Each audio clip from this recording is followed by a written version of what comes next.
রাস্তা এই রাস্তা দিয়ে বরাবর গেলে বরাবর মার্কেট একবার সরাসরি এখন মার্কেটে যাব। লাইট জ্বলতেছে এখানটা সোজা বরাবর এই যে লেখাটা দেখা যায় এদিক দিয়ে বরাবর যাই একদম সোজা। তারপরে এখানে একটা ক্যান্টিন আছে, এখানে সব ধরনের খাবার পাওয়া যায়। এখন ওই মার্কেটটা যাব, রাস্তার সামনে এই সিগন্যালটা পার হয়ে তারপরে যাব। এখানে সিং হেলথ পলিক্লিনিক এই ভিতর দা ওই যে সিগন্যালটা দেখা যাইতেছে, এটার ভিতরে যাইতে ওই যে বাসটার এদিক দা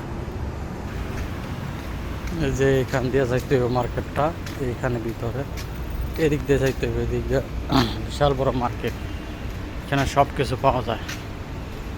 সামনে পাশে রিস স্মল এই মার্কেট দিয়া এখানে খাবার জাতীয় অনেক কিছু পাওয়া যায়। এখানে দেখা যাইতেছে এর সামনে আসতে জুতার মার্কেট, শপিং মার্কেট, এখানে অনেক কিছু পাওয়া যায়। দেখায় মোটামুটি